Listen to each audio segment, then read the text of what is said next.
راه كانوا عندي صحابي كاع وعايشين معايا وما كيعرفوش داكشي كامل. وبينات ليا الطيبوبه قلت لك في الاول، وهي تصايب وتقاد ودير، قلت صافي راه هذيك هي كلشي. ما وحده كتهضر دايره الكمامه، حيدي الكمامه السلام عليكم ورحمة الله تعالى وبركاته. تحياتي لكم خوتي العزاز، كنتمنى تكونوا بخير وعلى خير وبأفضل حال. خوتي العزاز، كل نهار كنسمعوا قصص غريبة على العلاقات، على الحب وعلى الزواج، وكذلك على الثقة اللي كتحول في ثانية لوهم. ولكن القصة اللي غادي نحكيها لكم اليوم مختلفة، حيت ماشي غير قصة ديال رجل ومرأة تزوجوا وطلقوا، بل قصة ديال اتهامات ثقيلة وملايين ضيعة، مع تشهير وتناقض في الروايات، لدرجة ولا الموضوع قضية رأي عام. هو كان بيلوت سابق كيخدم في الارام، وهي طليقته الثانية واللي كتقول انها ضحية تشهير واتهامات باطلة. بيناتهم اخوتي كاين تساؤل كبير، شكون فيهم الظالم وشكون المظلوم؟ اليوم اخوتي غادي نحاول نحط النقط على الحروف، ونتبع القصة من بدايتها، ونعرض الرواية ديال كل طرف بحيادية باش المشاهد يكون هو الحاكم. ولكن اخوتي قبل ما نبداو، عملوا لايك للفيديو وشاركوا القصة مع الناس، وخليوا لي تعليق بالرأي ديالكم على من كيستحق التعاطف كتر. واش البيلوت بدر فعلا ضحية او لا طليقته عندها وجه اخر للحقيقة؟ خوتي العزاز، ما نزيدش نطول عليكم ويلا نسمعوا القصة.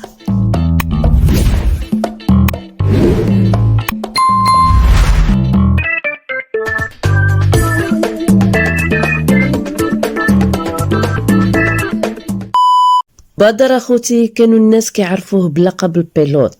ما كانش انسان عادي، بل كان شاب مغربي طموح، خدم في الخطوط الملكية المغربية كمفتش تقني للطائرات، وما كانش طيار بمعنى ديال قيادة الطائرة، ولكن كان من الناس اللي كيعرفوا ادق التفاصيل ديال الطيران. كانت حياته مستقرة والسمعة ديالو طيبة بين الزملاء، وكان عنده مدخول محترم، والهيبة ديال خدمته كتعطيه مكانة اجتماعية مريحة. تزوج أول مرة في سن صغير نسبيا، وكانت مرته الأولى مرة هادية راقية، عاشت معاه في البداية ديال مسار النجاح ديالو. وعلى حسب اللي كيقولوا المقربين منهم أن العلاقة بيناتهم كانت في الأول مبنية على التفاهم، ولكن مع الوقت بدات الخلافات كتبان، والسبب أن بدر كان شخص كتسيطر عليه روح العمل والانضباط، وما كيعرفش يتفرغ بزاف من العائلة. كان كيدوز وقت طويل في السفر والتنقل، بحيث الزوجة الأولى بدات كتحس بالوحدة، وخصوصا مع ضغوط الحياة اليومية. ومع مرور السنين التوتر كبر والخلافات زادت، حتى وصلت الأمور للطلاق.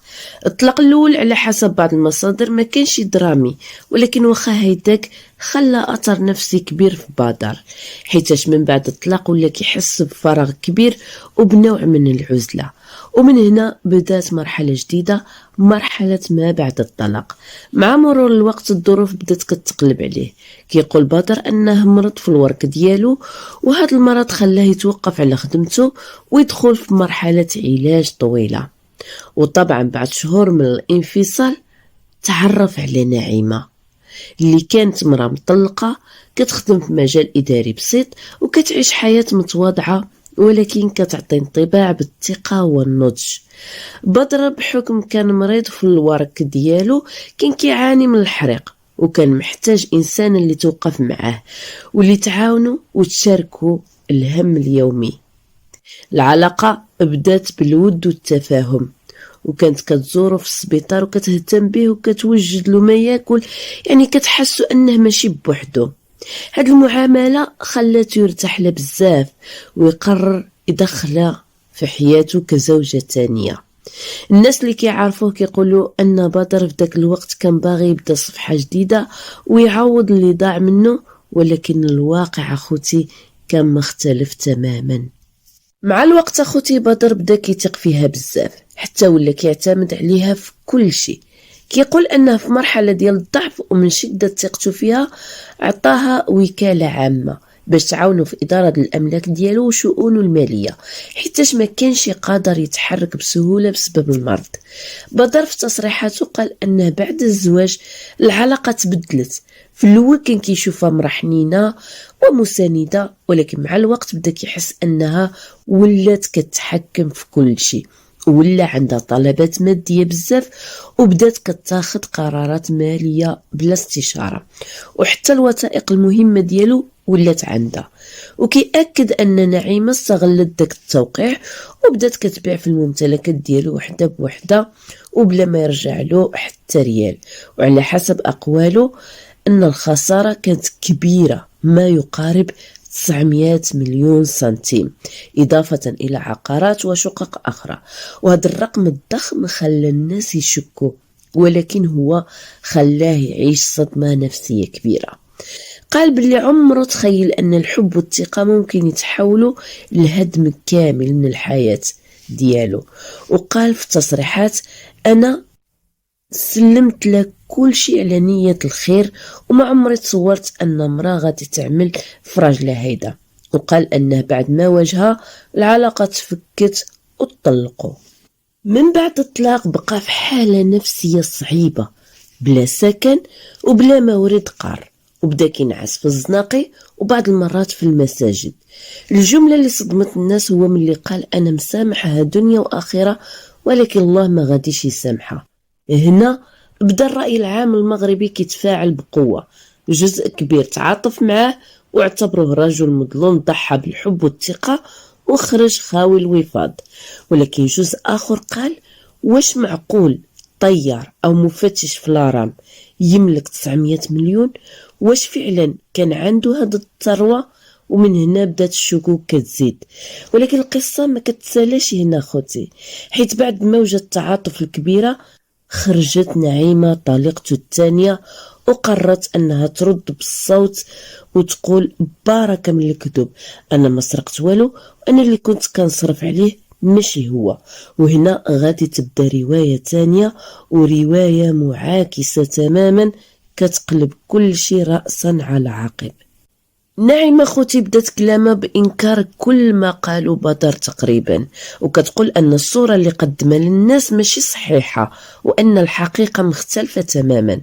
ولكن أخوتي ملي كتسمعها كتكتشف أن القصة عندها وجه آخر كليا. كتقول نعيمة أن بدر ما كانش داك الغني أو كان عنده داك الأملاك الكبيرة كما كيقول، وباللي ما كانش عنده ديك 900 مليون ولا حتى دوك الديور اللي كانوا في مدن متعددة. ما كان عنده حتى حاجة من داكشي. كتوضح أنه إذا كان عنده أصلا هالشي فعلا عنده هذا الثروة كاملة، علاش جا لعندها وسكن معها في شقة اقتصادية صغيرة فيها غير 50 متر. وعلى حسب روايته هو كان متقاعد من الارام بسبب الإصابة، وكان كيستافد من تعويض بسيط ما كيفوتش 5000 درهم في الشهر، يعني ما كانش عنده مدخول كبير. بالعكس قالت باللي هي اللي كتعاونو في المصاريف. ومن هنا كتبدا نعيمة تبني دفاعها، وكتقول أنها تزوجاتو بنية ديال الخير، عاوناتو في العلاج وفي ظروفه الصعيبة. ولكن بعد مدة اكتشفت فيه شي تصرفات اللي ما عجبوهاش. تهمته أنه كان مدمن على الكحول وكيدوز الوقت كامل في البيران، وديما كيجي في حالات غير طبيعية من الدار، وهذا السلوك كان كيسبب له مشاكل يومية بيناتهم. قالت أخوتي أنها عمرها ما حست بالأمان معاه، كان يقدر يدخل في أي لحظة وهو سكران ويعمل المشاكل. وهذا الاتهام بالضبط خلى بزاف ديال الناس يعاودوا يفكروا مزيان في القضية، حيتاش من غير الجانب المالي بدات كتبان أن العلاقة كانت فيها توتر نفسي وسلوكي. وعلى حسب التصريحات ديالها الزواج استمر يعني مدة قصيرة، ومن بعد ما زاد بيناتهم الصداع قررت أنها ترفع دعوة ديال الطلاق الشقاق، اللي هو نوع من الطلاق المغربي واللي كيعتمد على الضرر والخلاف المستمر. فعلا تم الطلاق بطريقة قانونية، ولكن المفاجأة على حسب كلامه أن بدر ما تكلمش على الموضوع ديال السرقة إلا بعد ما دازت 3 سنين من الطلاق. قالت كنت فعلا سرقته، علاش سكت كل هاد المدة، وعلاش ما قدم حتى شكاية في داك الوقت. نعيمة حاولت توضح أن الاتهامات اللي كيوجهها بدر ما عندها حتى حتى دليل، وان الوكاله اللي كيقول انه عطاها لا ما كانتش كتخول لا قانونيا بيع عقارات او تحويل ملكيات، حيتاش الوكاله العامه كتحتاج تصديق خاص عند الموثق كيف بحال العدول او النوطير، وماشي غير تصديق إداري بسيط في المقاطعة. بمعنى آخر، حتى ولو كانت عند الوكالة، القانون كيبقى ما كيسمحش الليلة بالتصرف في الممتلكات كبيرة بلا إشراف قضائي أو توثيقي. وهذه النقطة القانونية فعلا مهمة بزاف في القضية، اللي خلات بزاف ديال المحامين يشكوا في المصداقية ديال الرواية ديال بدر. ومن جهة أخرى كتأكد نعيمة أن التصريحات ديال بدر أثرت سلبا على حياتها والحياة ديال بنتها، وكتقول أنها بدات كتعاني من التنمر، وأن الناس كيهضروا عليها باللي هي سراقة وخانت راجلها، وهذا الشيء خلى بنتها كتمر من أزمة نفسية صعيبة.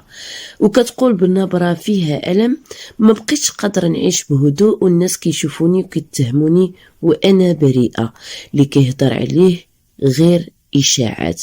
في هذه المرحلة ولا واضح أن القصة خرجت من نطاق ديال الزواج والطلاق ودخلت في ميدان ديال التشهير والتقاضي، حيت نعيمة بالفعل رفعت شكاية ضد بدر بتهمة القذف والتشهير وطلبت الإنصاف ديالها قانونيا. بدر من جهته بقى متمسك بروايته، ولكن ما قدم حتى دابا حتى شي وثائق ملموسة كتثبت انه خسر هاد المبالغ. وهنا كيبقى التساؤل مفتوح: واش فعلا بدر كان عنده الثروة اللي كيهضر عليها، ولا مجرد احساس بالظلم النفسي خلاه يضخم الامور؟ القصة ديال البيلوت بدر ونعيمة فضحت جانب حساس في المجتمع المغربي، قضية الثقة بين الأزواج والتصرف في الممتلكات، وكيفاش ممكن أن الحب يتحول في ثواني العداوة والتشهير. واللي زاد تعقيد هو الإعلام ومواقع التواصل الاجتماعي اللي ولات كتلعب دور المحكمة قبل ما يقول القضاء الكلمة ديالو. بزاف ديال الناس تفاعلوا بالعاطفة، ولكن القلة اللي سولوا نفسهم: فين الوثائق؟ فين الأدلة؟ فين الحقيقة؟ قصة ما سالتش هنا.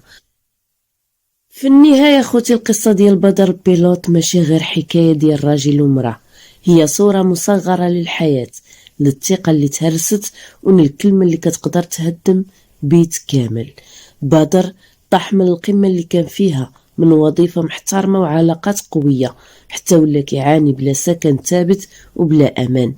أما نعيمة حاولت تبني حياة جديدة، ولكن بقات تحت ضغط الاتهامات والشائعات اللي ولات كتهدد السمعة ديالها والراحة ديال بنتها. الإعلام باقي كيغطي القضية ديالهم، ولكن الحقيقة الحقيقية هي أنها كتعلمنا درس مهم، كتعلمنا أن الثقة، الصراحة والاحترام بين الزوجين ما كيتعوضوش لا بمال ولا برتبة ولا بسلطة. وحتى القانون اللي كاين باش يحمي الحقوق ما كيقدرش يصلح القلوب اللي مهرسة أو يعوض الخسارة النفسية اللي كتخلفها مثلا الخيانة أو الغيرة أو سوء الفهم. قصة ديال بدر علمتنا حاجة كبيرة: في كل علاقة، كل كلمة، كل تصرف، كل ثقة أو خيانة كتخلي أثر لا يمحى، وهذا الأثر ما كيتشاف غير من بعد ملي كيتراجع كل واحد وكيشوف العواقب. وفي الآخر الجمهور هو اللي كيتأمل وكيتعلم وكيطرح سؤال كبير: واش كان ممكن هذا النهاية تختلف لو كان كاين الحوار والصدق والاحترام حاضر من البداية؟ قصة ديال بدر ونعيمة بغض النظر على شكون اللي مظلوم وشكون اللي غلط غادي تبقى درس حي لكل واحد كيبني علاقة، باش ما ينساش ان الثقة ما كتشرى لا بمال، والحب بلا صراحة كيموت قبل ما يبدا. خوتي العزاز، شكرا لانكم وصلتوا لنهاية القصة، كنتمنى تكون نالت رضاكم، وكنتمنى خوتي انكم ما تبخلوش عليا باللايكات والاشتراكات وتفعيل زر الجرس. وما بقى لي دابا غير نقول لكم مع السلامة الى قصة اخرى ان شاء الله.